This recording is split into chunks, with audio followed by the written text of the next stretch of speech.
Bem, bom dia a todos, espero que estejam todos bem. Sejam bem-vindos a mais uma aula de estudos práticos de futebol. Começamos, como habitualmente, com espaço para dúvidas que queiram colocar, questões que tenham sobre aquilo que temos vindo a tratar nesta disciplina.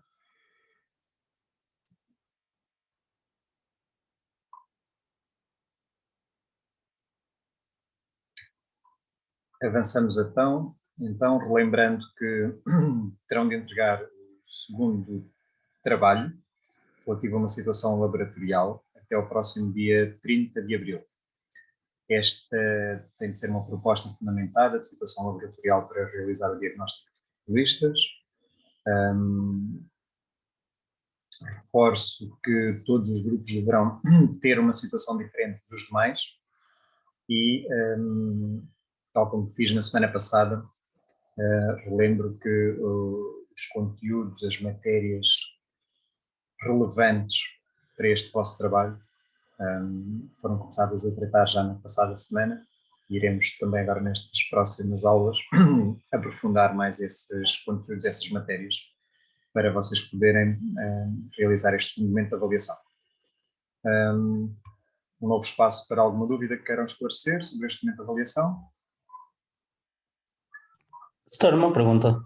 Força, Rodrigo. Esse diagnóstico é, por exemplo, sobre o passe ou sobre o remate ou é sobre tudo em geral? Devem definir uma situação específica para fazer o diagnóstico. Não é? No fundo, o diagnóstico, como vimos no último dia, na última aula, permite-nos conhecer as capacidades, as características do jogador numa determinada situação. Então é importante definirmos que situação estamos a avaliar, não é? E criar uma situação laboratorial para avaliar isso que nos interessa. Pode ser, por exemplo, avaliar a capacidade do jogador de fazer um passe, fazer uma recepção, um remate, uma finta. Pode ser também em termos de questões táticas, questões fisiológicas, dos fatores psicológicos. No fundo, o diagnóstico tem aqui este âmbito que nos permite identificar as capacidades e características dos jogadores em diferentes fatores ou na interligação destes diferentes fatores. Por isso, podem e devem escolher um fator e dentro desse fator algo específico em que queiram avaliar os jogadores. Ok. Bom dia, desculpa interromper, só para tirar minha última dúvida aqui. E precisa ser um vídeo de algum tempo ou pode ser só a situação? Não precisa de ser vídeo, está bem? O formato deste trabalho são vocês que escolhem. Se quiserem entregar uma apresentação de PowerPoint, podem fazer. Se quiserem fazer o trabalho em Word, podem não entregar também. Se quiserem entregar em formato vídeo, também o podem fazer, está bem? Ok. Ao critério da situação que vocês escolheram e daquilo que é o formato que entendem que é mais ajustado para apresentar essa situação e o vosso trabalho. Perfeito, obrigado. Nada. Mais alguma dúvida que queiram esclarecer? Ok. Lembro que sempre que tiverem algo que queiram perguntar, esclarecer, não tenham problema em contactar, está bem? Ou, no caso das aulas, ligarem o vosso microfone, se eventualmente for fora do período de aulas, basta enviarem um e-mail. Vamos avançar então para os conteúdos da aula de hoje e falar aqui um pouco sobre diversos métodos de treino e as suas implicações. Eu tinha-vos pedido há 2 semanas atrás para poderem fazer alguma pesquisa sobre esta temática. No fundo é uma temática relativamente abrangente, em que existem diferentes perspectivas, diferentes possibilidades de intervenção, diferentes ferramentas que nos permitem intervir no treino desportivo em geral e no treino de futebol muito em particular. Naturalmente que umas terão mais benefícios do que outras, umas poderão ser mais eficientes do que outras, todas elas têm vantagens e desvantagens, e o importante será termos uma visão global de diferentes formas de intervenção para que possamos, a quando da nossa intervenção propriamente dita, optar por aquela que seja a mais eficiente, a mais rentável.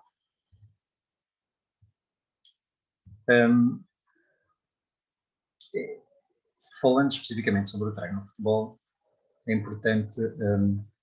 termos uma noção de como é que chegamos àquilo que são as preocupações atuais, que é a tendência atual do treino no futebol.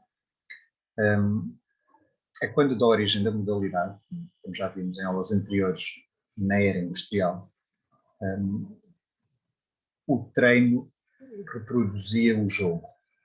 No fundo, aquilo que se pode considerar de uma forma muito lata como uma abordagem global, porque se treinava jogando. Não existia ainda muito conhecimento sobre o treino, sobre ferramentas que nos possibilitassem melhorar a prestação dos jogadores e, no fundo, o jogo era o próprio treino. Era comum que quando as equipas não estavam formalmente a jogar, estivessem a treinar simplesmente jogando. É um pouco aquilo que nós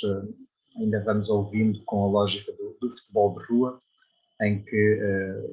efetivamente o que acontece é que a essência dessa abordagem é o jogo em diferentes formas e diferentes condicionamentos, mas que procura de uma maneira global fazer com que o treino assente essencialmente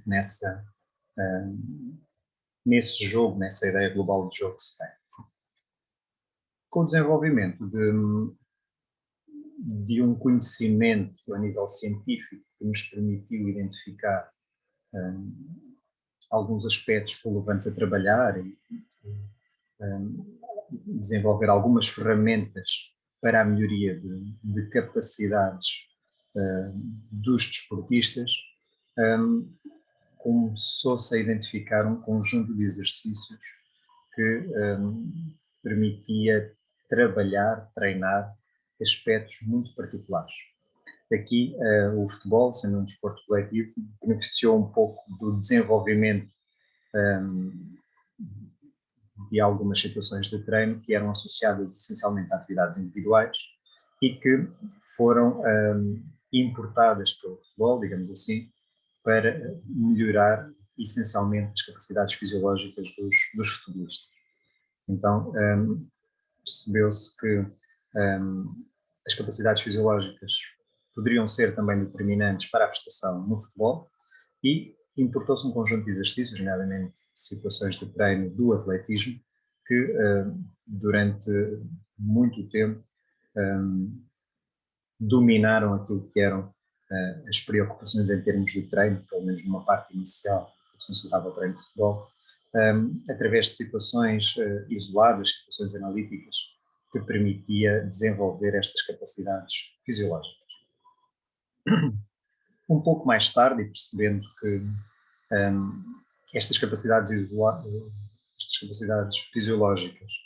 não existiam de forma isolada no futebol, mas que existiam também outros fatores que eram importantes, que não podíamos ignorar, entendeu-se que deveria existir uma forma de associar este tipo de exercícios considerando uma especificidade maior do futebol. E é neste sentido que se começam a interligar as capacidades fisiológicas, essencialmente também a aspectos técnicos, com o desenvolvimento de algumas técnicas que se acreditava que eram essenciais para que os jogadores pudessem resolver os problemas que o jogo lhes colocava. E há aqui uma evolução em termos do treino, em que, além dos aspectos fisiológicos, se entendia que era também relevante treinar outras capacidades, outros fatores nomeadamente aqui os aspectos técnicos. Predominava este sentido analítico, isto é, de exercícios isolados, direcionados a fatores específicos, mas procurando associar diferentes fatores, procurando considerar não apenas os aspectos fisiológicos, mas, neste caso, também, essencialmente, os aspectos técnicos. Professor, desculpe interromper. Força. Se a gente traçar uma linha do tempo, essa fase do analítico associando vários fatores, já é século, sei lá, década de 50, 60, é isso? Ou um pouco mais adiante? Ainda é um bocadinho mais à frente. Mais à frente. Exatamente, ou seja, este predomínio analítico aparece essencialmente na década de 50 do século passado. Talvez um bocadinho antes, começa um bocadinho antes em outras modalidades, muito fruto ali de que era a exigência e o peso dos Jogos Olímpicos, que levou ao desenvolvimento de um conjunto de conhecimento científico direcionado ao treino de modalidades individuais, para que diversos países pudessem ter prestações significativas nos Jogos Olímpicos, em que no pós-Segunda Guerra Mundial, de alguma maneira se entendeu o desporto como uma forma de as nações poderem comparar-se entre si, poderem ter aqui um simulacro de guerra, digamos assim, e em que foi fruto desta necessidade, digamos, de se obter boas prestações em termos desportivos, nomeadamente olímpicos, algumas modalidades individuais, que alguns países investiram muito nitidamente neste desenvolvimento científico. Foi o caso da ex-União Soviética, dos Estados Unidos, um pouco a China também, apesar de aqui com outra dimensão ainda muito incipiente nesta altura, mas que aparece este pendor analítico. Este procurar chegar através destas ferramentas ao futebol chega um pouco mais tarde, chega já no final dos anos 50, anos 60, se começa a ter esta preocupação de importar estes métodos de esportes individuais e trazê-los para o futebol, e demora ainda algum tempo, pelo menos 10, 15 anos, e é essencialmente aqui nos anos 70, já apanha também um pouco dos anos 80, que começamos a ter aqui este analítico considerando diferentes fatores, ou seja, não apenas aspectos fisiológicos, mas a ter uma parte inicial direcionada para os aspectos fisiológicos do treino, depois uma parte seguinte direcionada para os aspectos técnicos, desenvolvimento de passe, da recepção, do controle de bola, por exemplo, e era um pouco a lógica que nós tínhamos de treino, em que o treino estava estruturado numa parte inicial com muito assento na corrida, no desenvolvimento das capacidades fisiológicas, nomeadamente a resistência, a força e a velocidade, e depois uma segunda parte do treino direcionada para a melhoria dos aspectos técnicos, com exercícios também analíticos de desenvolvimento do passe, da recepção, da finta, da condução de bola, e este tipo de exercícios passou a ser muito usual nos anos 70, 80, até anos 90 do século passado. Utilizando muito a base do Matveev, não é? Sei lá, acho que foi por essa época, mais ou menos, não, professor? Sim, o Matveev tem um pendor aqui um bocadinho neste ponto 2 do predomínio analítico, em que é o Tudor Bompa, o Matveev, o Verkhoshansky, que acabam por desenvolver um conjunto de ferramentas muito ligados aqui a esta questão dos Jogos Olímpicos e aqui dos países de leste, na altura faziam parte deste bloco da União Soviética, e por isso o desenvolvimento destas ferramentas. Depois, com a desintegração da União Soviética, alguns destes autores acabaram por ser forçados a emigrar, foram para outros países, alguns deles foram acolhidos no Canadá, por exemplo, nos Estados Unidos, e expandiram este desenvolvimento deste conhecimento, que era muito direcionado para os esportes individuais, muito para o atletismo, depois acabou por ser importado por outras modalidades também individuais, ciclismo, natação, e chega um bocadinho mais tarde ao futebol, fruto daquilo que era o desenvolvimento da nossa área em termos académicos, em que coincide temporalmente com a importação deste conhecimento para a formação dos professores de educação física que numa primeira linha eram os treinadores destas modalidades individuais e que pouco a pouco foram ganhando espaço também no futebol e que acabaram por importar estas ferramentas também para o treino no futebol. E por isso aqui nestes anos 50, 60, que em Portugal coincidem um pouco aqui com o início da história da FMH, da Faculdade de Universidade de Mana, que foi pioneira neste âmbito, acabaram por ter aqui um pendor muito grande em termos dos desportos individuais e, por exemplo, em termos nacionais coincide também com alguns objetivos interessantes que Portugal conseguiu atingir em termos de competições europeias e mundiais, principalmente no atletismo, e que depois se tende a expandir um pouco para modalidades coletivas, neste caso para o futebol, já um pouco mais tarde, nos anos 70, 80, também fruto deste conhecimento que é transposto dos licenciados na nossa área para a sua integração nos clubes de futebol, nas organizações que de alguma maneira davam suporte a este jogo. Muito bem, obrigado, professor. Nada, era essa, Olival. Se tiver alguma questão, não tem problema em interromper. Não, era só porque eu fiquei em dúvida mais ou menos onde entrava o Matveyev, mas é nessa transição de década de 50 até 60, 70, né? Sim, ele entra nesses pontos, mas esse treino ainda tem, e ainda tem resquícios até hoje, né, professor? Se tu fores em lugares assim mais, que a informação demora um pouco mais para chegar, ainda existem treinos lá, o pessoal ainda adota aquela carga, um volume de treino bem alto em pré-época, para depois, lá 10, 15 dias antes do início da competição, começa a aumentar a intensidade, diminuir o volume. Sim. E para quem não faz ciência, teoricamente, assim, acha que ainda consegue, não que não vai conseguir, até pode conseguir, né, fruto do acaso, às vezes, mas existem mais específicos hoje, creio eu, assim, pelo menos no meu entendimento, que tu pode, daqui a pouco, desenvolver melhor essas capacidades, tanto fisiológicas, físicas, técnicas, por aí, né? Sim, no fundo esta evolução que é aqui apresentada e que vocês têm um pouco aqui mais detalhada nesta obra do Silveira Ramos, que foi diretor técnico nacional de futebol da Federação Portuguesa de Futebol durante alguns anos, tem este livro que se chama Futebol da Rua à Competição, explica um pouco este processo evolutivo. Em termos de datas, o processo é muito contextualizado àquilo que é a nossa realidade portuguesa, nacional, mas acaba por não estar muito distante daquilo que se ia vivendo em outras partes do mundo. Naturalmente que isto é digamos assim, um traço geral daquilo que foi a evolução das preocupações no treino no futebol. E que em alguns pontos do mundo estará a viver processos diferentes,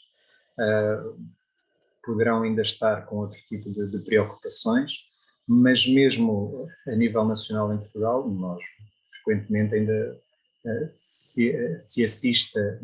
a abordagens ao treino que acabam por refletir muito esta vivência anterior, como o Lorival dizia, de uma preocupação muito grande com os aspectos fisiológicos, com volumes de treino, com intensidades das cargas, por exemplo, com o procurar trabalhar isoladamente os aspectos fisiológicos, os aspectos técnicos, por exemplo. Quer dizer que quando se apresenta esta noção global da evolução do treino no futebol, é uma ideia em termos de tendência de evolução de processos de treino, que não quer dizer que toda a gente neste momento esteja exatamente no mesmo ponto. Há algumas pessoas que, fruto daquilo que acreditam, fruto do que foram as suas vivências, fruto daquilo que conhecem, estarão num destes 4 períodos, ou eventualmente até quinto. Hoje já estaremos nitidamente a viver não só um quinto, como um sexto período desta evolução do treino, mas nunca encontramos toda a gente no mesmo ponto. Bem, há sempre aqui um desfazamento. O importante, creio eu, é terem uma noção de que Isto, se quiserem, é quase uma lógica de evolução em que nos pode ajudar a situar determinado tipo de treinadores e determinado tipo de preocupações que eles têm em função do período onde podem estar situados. E esta lógica de evolução tem muito a ver com aspectos da evolução do conhecimento e de se perceber que existem ferramentas mais eficientes, que existem formas de trabalhar, métodos de treino que são mais eficientes, mas que, por diversos motivos, podem ainda não estar ao alcance de todos, né? Apesar de hoje em dia, já com a capacidade de acesso muito mais facilitada ao conhecimento que temos, a generalização da internet, da comunicação social, de literatura sobre estes aspectos, a realidade é que nem sempre o conhecimento estar disponível se traduz efetivamente numa utilização desse conhecimento para fazer uma abordagem diferente em termos de treino. Aquilo que nós ainda vamos vendo muito em particular no futebol, e porque alguns treinadores foram antigos jogadores, é que existe uma tendência grande para que a utilização de ferramentas no treino reflita muito aquilo que foi o passado e a vivência da pessoa que tem essa responsabilidade. E quando nós assistimos a antigos jogadores, enquanto treinadores, existe naturalmente uma tendência para muitos deles utilizarem os mesmos métodos de treino que eles próprios, enquanto jogadores, viveram. E se eles foram jogadores de um nível relativamente elevado, se conseguiram atingir algum sucesso, conseguiram de alguma maneira ter boas prestações, a tendência maior será para eles precisamente replicarem aquilo que foram os processos que eles viveram. Apesar de hoje em dia se ter outro tipo de conhecimento, outro tipo de capacidades, outro tipo de instrumentação que nos permita ir um pouco mais além, mas naturalmente estamos sempre condicionados por aquilo que conhecemos, por aquilo que vivemos, por aquilo que foram as nossas experiências. Eu sei que aqui, em termos de conhecimento, de termos uma formação científica nesta área, deve levar-nos a, quando vamos intervir, podermos fazer uma escolha consciente de como é que queremos intervir. Se queremos fazer com os nossos jogadores, com os nossos esportistas, o que fizeram connosco, ou se, por outro lado, devemos utilizar o conhecimento mais avançado, aquilo que hoje é o que de melhor se sabe na nossa área, para procurarmos, através dessas ferramentas e desse conhecimento, alcançar melhores resultados.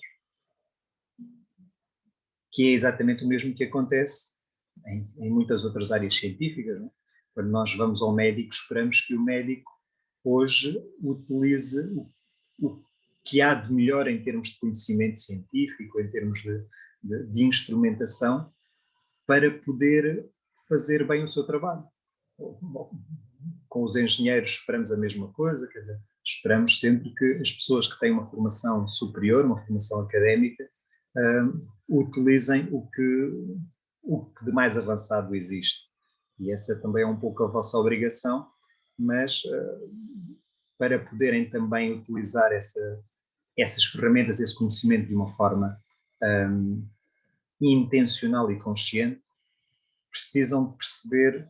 o que os antecedeu, como é que nós chegamos onde estamos hoje, até para poderem ter um conforto maior na utilização de determinadas ferramentas e determinados meios, sabendo que há uns anos atrás fazia-se de forma diferente, que algumas pessoas conseguiram ter sucesso fazendo de forma diferente, mas num contexto também diferente, numa altura em que o conhecimento era outro, as ferramentas disponíveis eram outras, os recursos que estavam também acessíveis eram diferentes. Por isso, esta lógica de evolução do treino dever ser vista nesta perspectiva mais abrangente para que vocês possam situar-se e ter uma maior segurança nas opções que façam em termos da vossa intervenção. Lorival, consegui ajudar? Sim, professor. Eu acho que o caminho é esse aí, né? A gente tem que trabalhar com as ferramentas que hoje a ciência, a tecnologia nos oferece, né? Não que a história e o que foi construído lá atrás não seja importante, né? Sim, sim. Serve para reflexão e saber, dependendo das escolhas, tu optar pela melhor escolha para o teu grupo, para tua equipe lá que tu vai estar coordenando. Não estou dizendo que é ruim e não estou dizendo que é bom, mas fez parte da construção do conhecimento, toda essa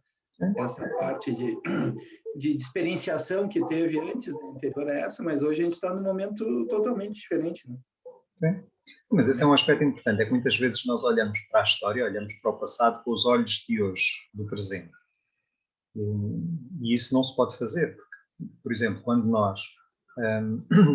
olhamos para esta abordagem global, onde de facto o treino era o jogo, esta era a única opção possível porque não existia conhecimento. Não, as pessoas queriam jogar, o jogo apareceu em termos de relevância social com um impacto relativamente forte. Basta nós pensarmos que a profissionalização de jogadores e treinadores pode ser uma coisa relativamente recente em Portugal, mas ela tem mais de 100 anos em países como Inglaterra, por exemplo, em que desde 1880 e qualquer coisa já existem registros de jogadores e treinadores profissionais, pessoas que se dedicavam a tempo inteiro ao futebol,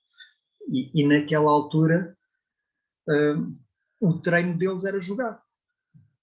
porque era o conhecimento que estava disponível. Quer dizer, esta área, a área das ciências do desporto, praticamente não tinha história. Muito daquilo que era a experiência, a vivência, o conhecimento da modalidade resultava apenas de algo que estava ainda numa fase muito incipiente do desenvolvimento e que,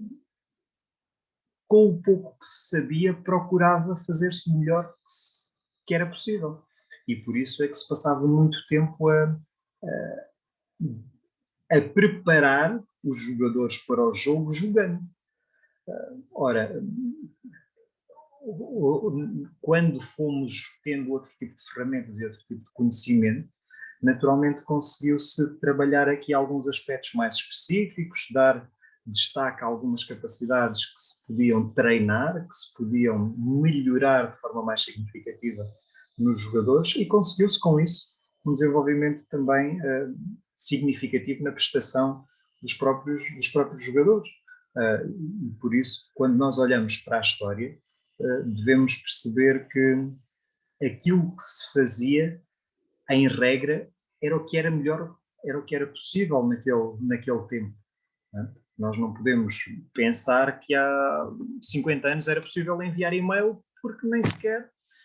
a internet era o que é hoje. Não é? A internet há 50 anos era uma coisa completamente incipiente, muito restrita a meia dúzia de instituições, ainda numa fase muito embrionária. Por isso, acreditarmos que existiam este tipo de ferramentas não é possível. Por isso é que é importante hoje em dia percebermos que a história teve o seu mérito. Ok. Depois desta noção mais global, da evolução do treino, falar-vos agora aqui de alguns métodos mais particulares, alguns que também estão claramente situados em termos históricos. Temos aqui este que é o método Quervaert, que é de um autor dos Países Baixos, dos anos 70 do século passado, que hoje ainda tem algum peso em diversos clubes, em diversos países, e que, no fundo, resulta de uma proposta com o nome desta pessoa, sobre o qual fica conhecido o método, e que, no fundo, funciona numa lógica de pirâmide, isto é, de preocupações que devem ser tidas em conta no desenvolvimento do jogador para que ele possa ter um conjunto de capacidades que lhe permitam resolver os problemas do jogo. Parte-se do princípio que a capacidade de base fundamental é o domínio da bola, como vem aqui em baixo, em que se assume que é fundamental dominar a bola, o objeto de jogo, para, de uma forma global deste domínio, passar depois às ações específicas do passe e da recepção. Um pouco mais tarde evoluir-se para situações de 1 contra 1, privilegiando aqui uma relação do ataque versus a defesa, ainda que em situações mais reduzidas em termos de número de jogadores. Privilegiar depois o mesmo desenvolvimento destas competências, mas em velocidades muito maiores, ou seja, o controle de bola, a resolução de problemas através da bola, quer individualmente, quer na relação com o número muito limitado de colegas, mas a velocidades relativamente elevadas, seguindo-se depois uma preocupação com a finalização, com aquilo que são os processos de obtenção do golo e, finalmente, nesta parte superior da pirâmide, aquilo que é o jogo coletivo, que é, digamos, uma complexidade maior da interação entre diferentes jogadores. Passar agora aqui um exemplo de vídeo para verem.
No fundo, aqui um pequeno exemplo deste método, desenvolvido por este autor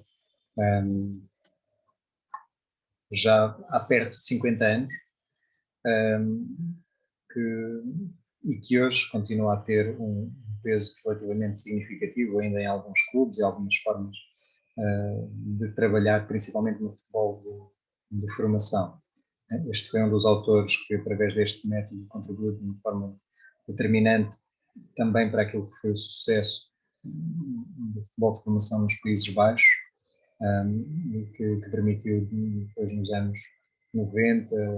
2000, o aparecimento de alguns resultados também desportivos com algum significado e com alguma relevância nesses países. Se alguém tem alguma dúvida, alguma questão que queira colocar sobre este método.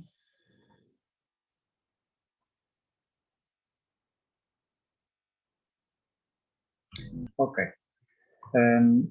Avançamos depois para uma proposta que aparece depois, aqui nos anos 80, também do século passado, por dois autores portugueses, o Carlos Queiroz e o João Ferreira, que, saindo daquilo que era a sua formação inicial no âmbito da licenciatura em Educação Física, que fizeram na FMH, foram para a Federação Portuguesa de Futebol e de alguma maneira estruturaram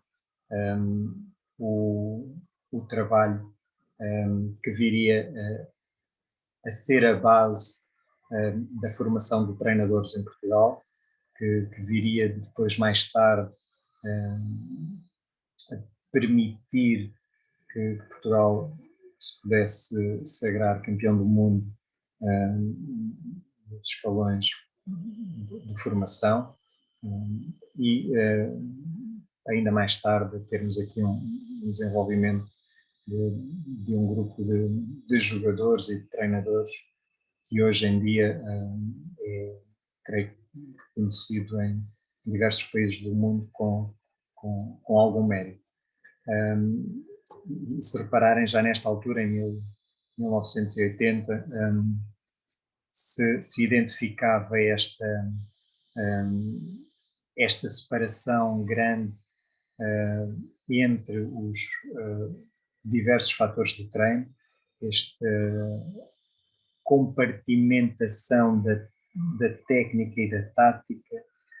já para não falar na questão, eles salientavam aqui das capacidades físicas, em que no fundo se olhava para a importância destes fatores de uma forma muito, muito isolada, muito fragmentada. E no fundo é na sequência desta identificação deste problema que começamos a caminhar para uma lógica de treino integrado, para o desenvolvimento de diferentes fatores de uma forma global, que aparece depois nos anos 90, um outro autor também, provavelmente conhecido,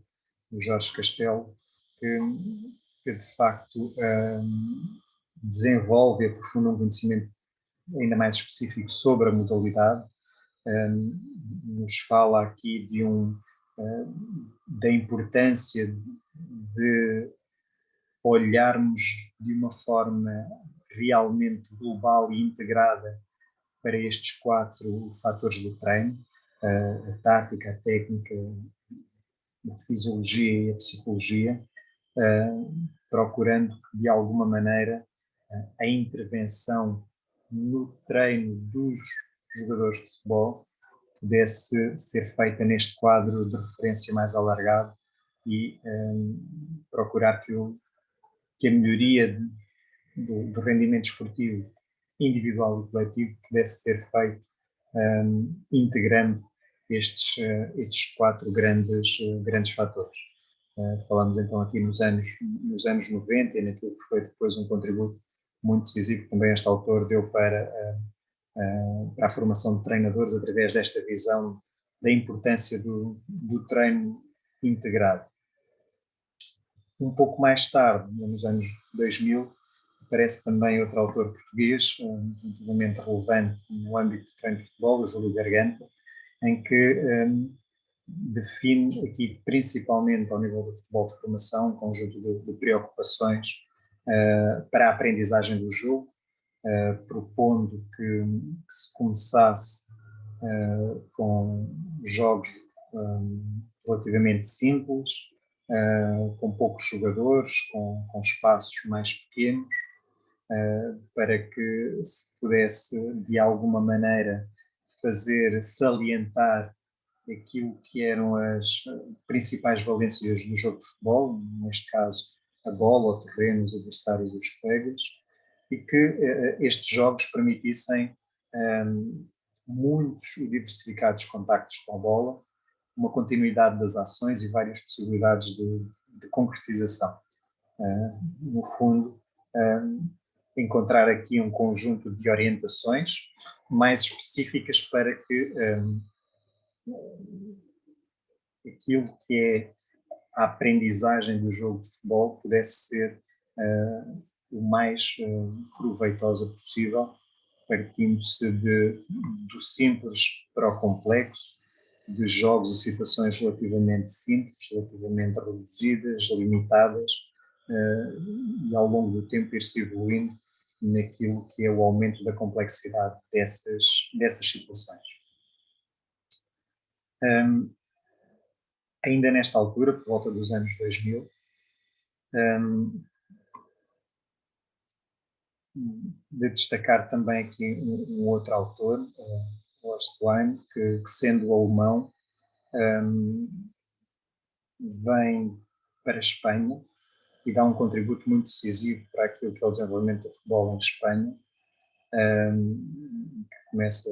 por trabalhar com as seleções espanholas, e aquilo que depois nós vemos em termos de obtenção de resultados por seleções espanholas é muito fruto desta estruturação que ele faz do futebol em Espanha,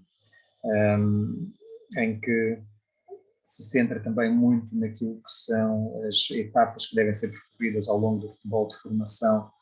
para que a evolução dos jogadores possa ser a mais favorável possível. Reconhece que há aqui de facto um grande problema em que se passava do futebol de 7 para o futebol de 11, e que esta transição era muitas vezes muito difícil para alguns jogadores, que fazia com que vários deles desistissem, abandonassem a modalidade, deixassem de ter condições de poder continuar o seu percurso desportivo. De alguma maneira ele vem propor que exista aqui uma evolução muito mais gradual, uma transição muito mais contínua e por etapas mais faseadas, em que de alguma maneira se vai começando por situações mais individualizadas, depois 3 para 3, o 5 para 5, o 7 para 7, depois tem aqui o 8 para 8, mais tarde evolui para 9 para 9, e depois então o 11 para 11. E é também aqui um autor que tem um conjunto de propostas também relativamente interessantes para o futebol de formação e que sem dúvida deu um contributo muito importante para o desenvolvimento do futebol em Espanha. Ele tem um site na internet em que explora também algumas destas suas indicações, desta sua visão para o que deve ser o desenvolvimento do futebol. Se quem tiver interesse muito em particular sobre o futebol de formação, tem aqui um autor que vale a pena estudar, que vale a pena procurar um pouco mais de informação, porque é uma abordagem interessante e com alguma fundamentação. É este autor que começa também aqui a relevar esta importância da integração dos fatores de treino, que de facto não deveria existir apenas uma preocupação com aspectos técnicos, nem com aspectos táticos, nem com aspectos psicológicos, salienta aqui estas questões psicológicas da tomada de decisão, aquilo que é a capacidade de compreender o jogo, através de uma proposta assente em jogos reduzidos, em mini-jogos, se poder potenciar o desenvolvimento dos jovens jogadores de uma forma muito mais eficiente. E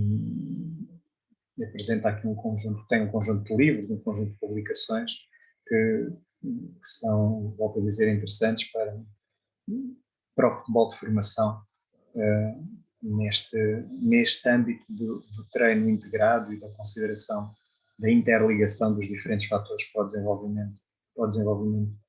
dos jovens futebolistas. Ainda por volta deste ano, de 2000, mas direcionado para o futebol sénior, e esta é uma mudança também significativa, em que, se a proposta que apresentei anteriormente era mais direcionada para o futebol de formação,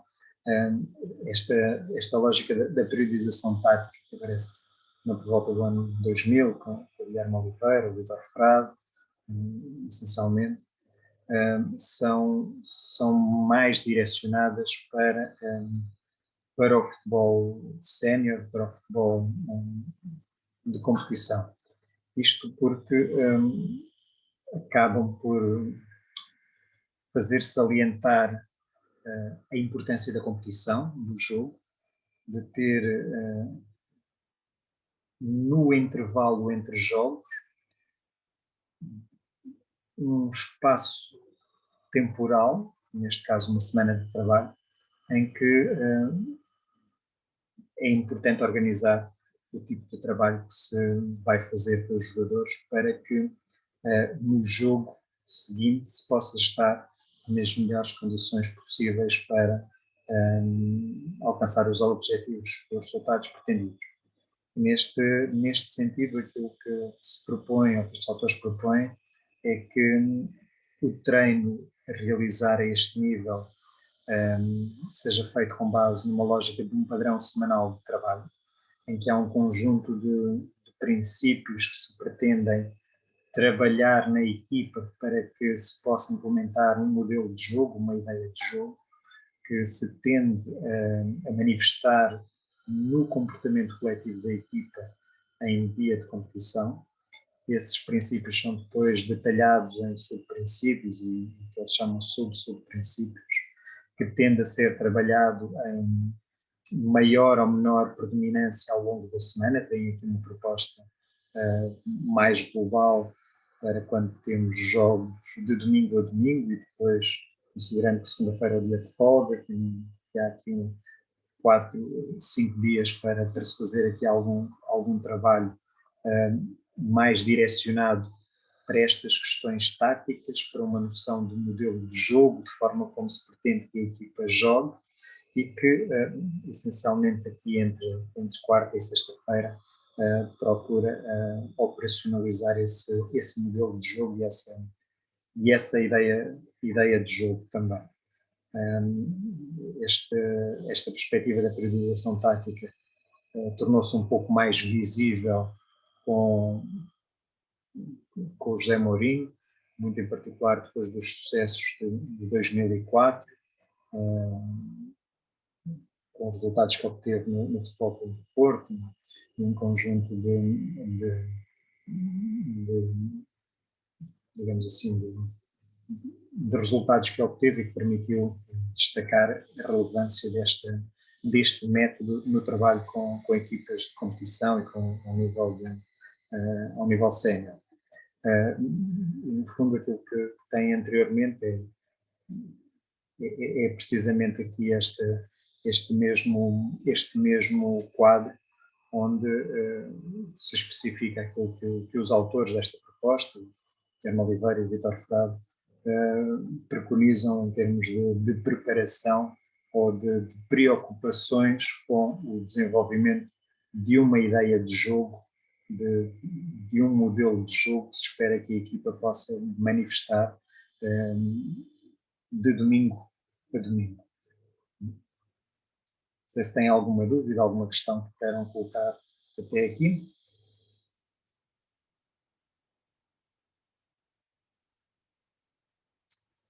No fundo,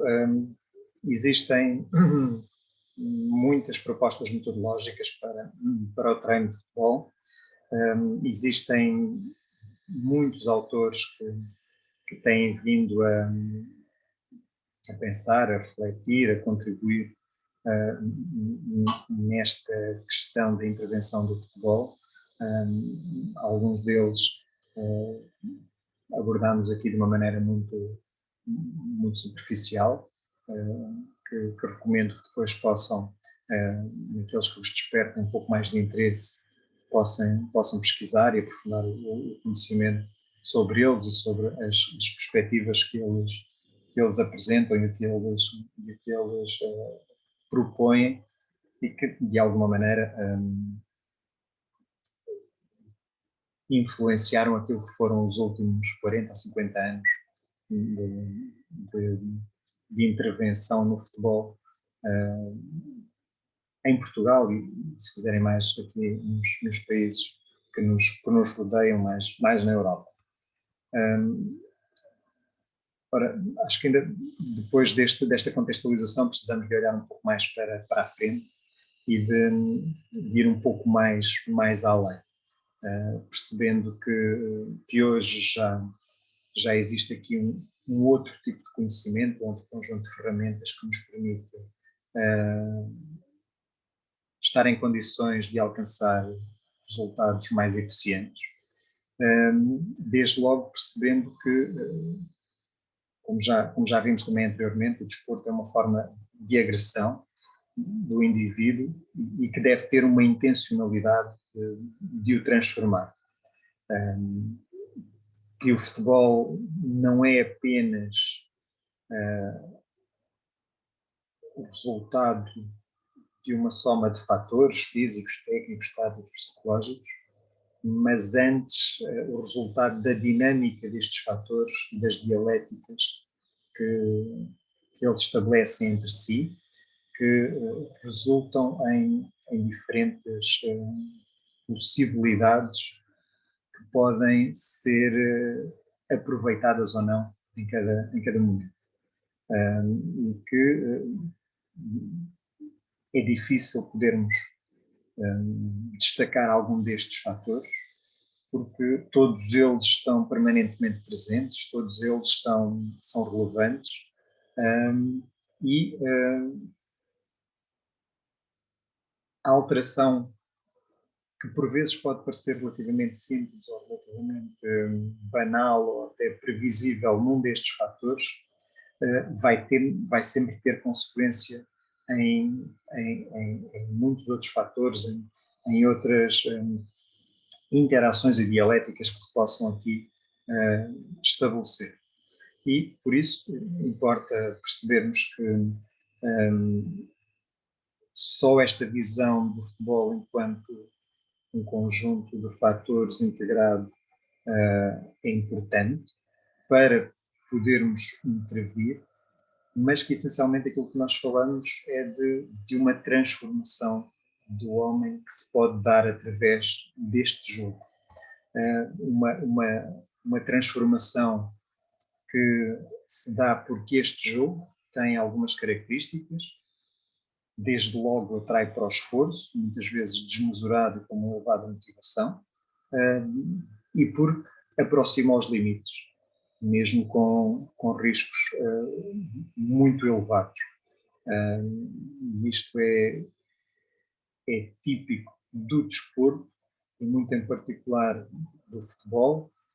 esta atração para o esforço e esta aproximação aos limites, considerando que estes limites não são apenas fisiológicos, mas que são limites de todos estes fatores e da interligação entre todos estes fatores. E que, assim, intervir no futebol, para intervirmos no futebol já não basta mandar correr, não basta dar uma bola e mandar jogar, não basta sequer gritar com os jogadores, Os jogadores, de facto, já não são, se é que alguma vez foram, marionetes, em que o treinador, a equipa técnica os pode manipular a seu belo prazer, em que, no fundo, há aqui uma necessidade de olhar para esta gestão do humano, percebendo que quem joga futebol é um ser humano que deve ser conhecido, que deve ser interpretado e que, para se poder melhorar a sua capacidade de intervenção no jogo, precisamos hoje em dia de ter a capacidade de, por um lado, conhecer esse mesmo ser humano, esse homem, essa mulher que joga futebol. Precisamos de conhecer a modalidade, naturalmente esse é um aspecto também importante, e precisamos de dominar um conjunto de ferramentas, materiais e conceptuais para poder operacionalizar essa intervenção. Quando falamos ao nível do conhecimento da modalidade, aqui é importante, isto, tal como já vimos anteriormente, esta compreensão deste modelo taxonómico das atividades esportivas, dos desportos coletivos, em que já vimos que o futebol solicita comportamentos de diálogo entre os jogadores e que tem também esta divisão de funções específicas e que o domínio das suas coordenações, a dinâmica de grupo é fundamental. Já vimos que o futebol pode ser visto, de acordo com este modelo, de uma forma simplificada, pelo diferencial de tempos entre o tempo da ação ofensiva de uma equipa e o tempo da ação defensiva da outra equipa. Por outro lado, quando passamos aqui para o domínio de ferramentas, também já vimos um conjunto de ferramentas anteriormente que são importantes para podermos analisar, conhecer e intervir neste âmbito, desde as noções de tempo de reação, tendências relativas contraditórias, cadeias cinéticas, dadas sensoriais, tratamento central e saídas motoras, aqui este conjunto de variáveis que nos permitem também perceber como é que nós manipulamos este tempo e como é que podemos intervir sobre ele. Estas são algumas ferramentas, existem muitas mais, naturalmente, algumas delas ainda em desenvolvimento, mas que nos permitem entender e intervir no fenómeno, que é um fenómeno que tem na sua essência um aspecto fundamental, que é quem o pratica, quem intervém nele. E por isso este conhecimento sobre o homem é fundamental, percebendo que o ser humano adapta-se para sobreviver quando se aproxima aos seus limites, quaisquer que sejam eles, sejam psicológicos, fisiológicos, sociológicos, técnicos, táticos, quaisquer que sejam, e que atrofia as capacidades que não são solicitadas para economizar. Quer dizer que se nós deixarmos de solicitar determinadas capacidades, de deixarmos de treinar determinadas competências, elas vão ser perdidas, vão ser diminuídas, vão ser atrofiadas. E isto é fundamental porque nos dá uma noção muito clara de que o homem é um ser que, quando é agredido, se adapta e se transforma. Quer dizer que, se não existir esta agressão, se não existir um conjunto de estímulos que promovam as agressões pretendidas, as transformações, as adaptações não vão acontecer. E por isso precisamos, para intervir a este nível, de saber que há agressões, que provocam reações que, dentro de determinados limites, vão provocar efeitos nos indivíduos, levando-os a adaptarem-se e a transformarem-se. Ora, esta noção é muito importante porque esta relação entre os estímulos, as reações e as adaptações são fundamentais para percebermos como é que o homem pode gerir, lidar com diferentes situações, com diferentes contextos, percebendo também que não se batem recordes em contextos calmos, em ambientes serenos, que só quando confrontados com estas situações que nos obrigam a estar perto dos nossos limites é que conseguimos melhorar, conseguimos evoluir, conseguimos adaptar. E esta é uma noção muito importante porque o treino, de facto, é esta aproximação aos limites, é esta capacidade que temos de ter para agredir os jogadores, provocando-lhes intencionalmente reações que os permitam adaptar face às transformações que pretendemos que eles alcancem. Ora, esta lógica de estímulo, agressão, adaptação é assim essencial para podermos intervir ao nível do humano, para podermos intervir para que os jogadores possam melhorar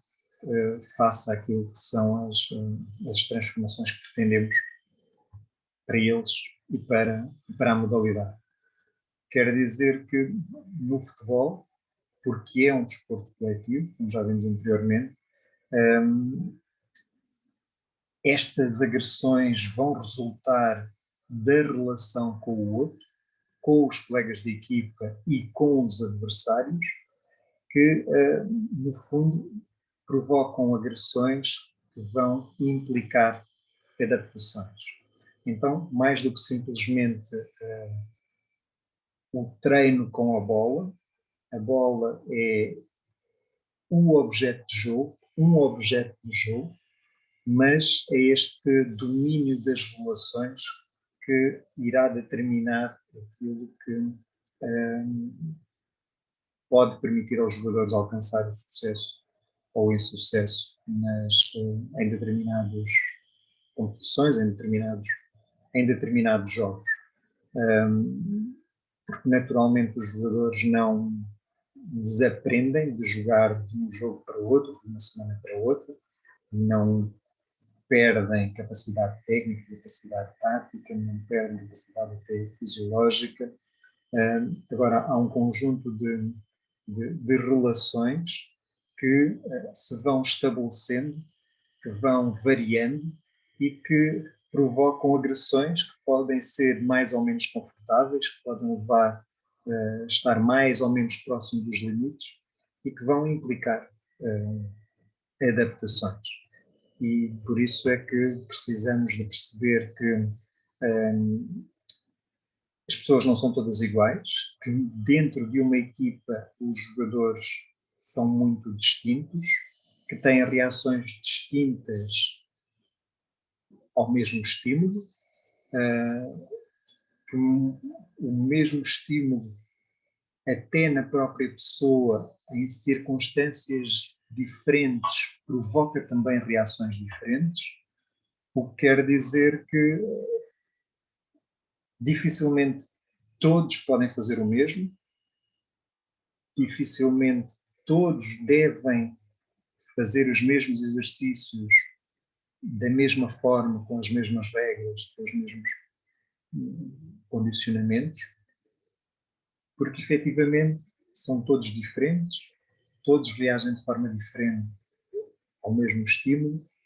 e por isso devemos atender a uma preocupação com a individualização. Passar efetivamente de uma lógica em que domina o standard, domina uma receita que é igual para todos, para uma lógica de treino que está adaptada às especificidades, à individualização de cada jogador. Mesmo ou ainda muito particularmente num desporto coletivo. E esta é uma das grandes dificuldades, porque nós muitas vezes, quando olhamos para o futebol, tendemos a conotá-lo e bem como um desporto coletivo, mas associamos erradamente este facto de ser um desporto coletivo a acreditar que todos têm de fazer o mesmo, que todos têm de ser tratados da mesma forma, têm de ter o mesmo tipo de exercícios, de condições. Ora, isso não é verdade, porque se de facto cada jogador é diferente, então tem necessidades distintas, tem características distintas, tem potencial distinto e por isso deve ser tratado de forma diferente, deve ter exercícios diferentes, deve ter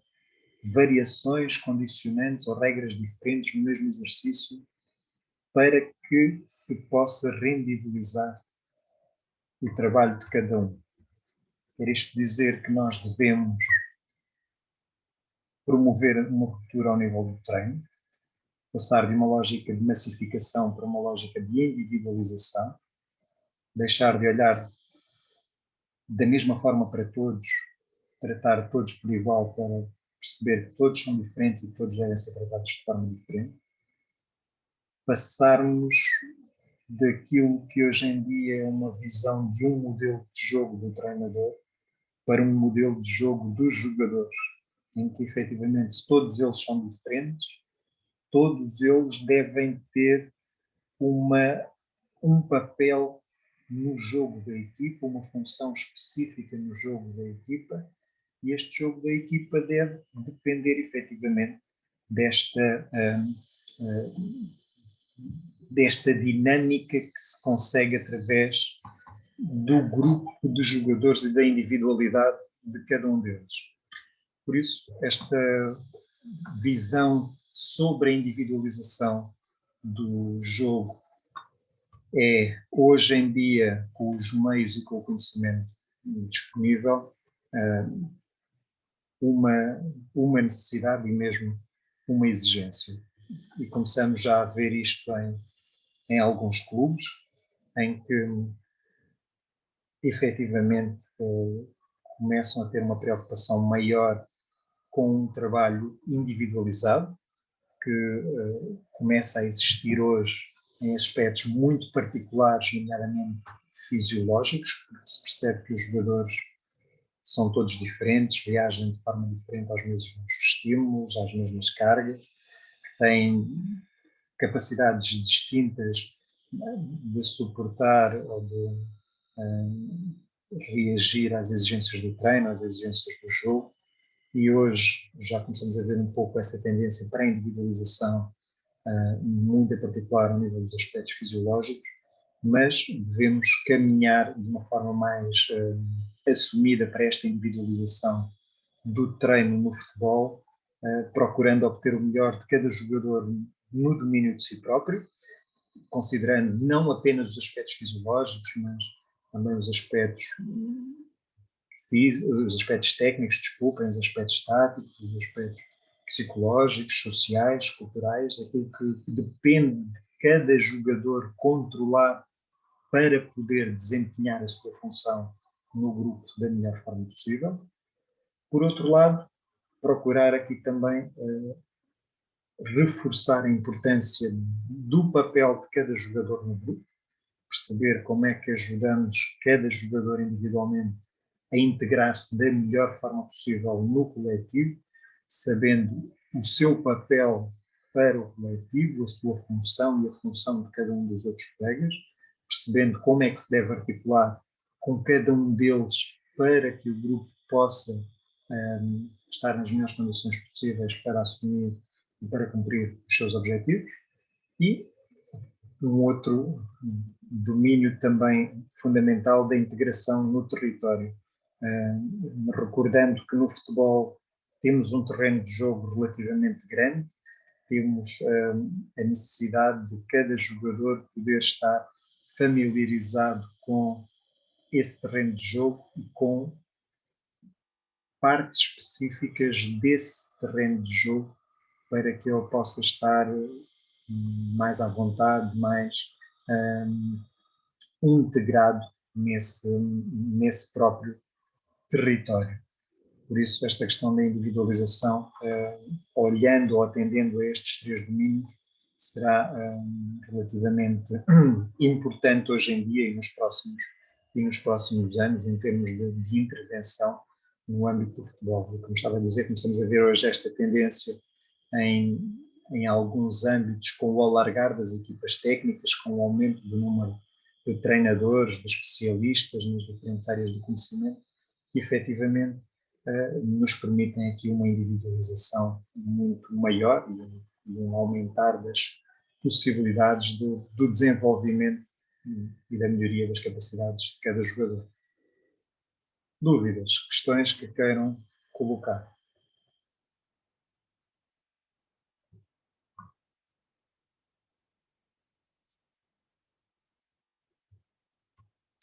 Não? Ok, então eu fui deixando aqui algumas notas de algumas obras, de alguns sites, de alguns autores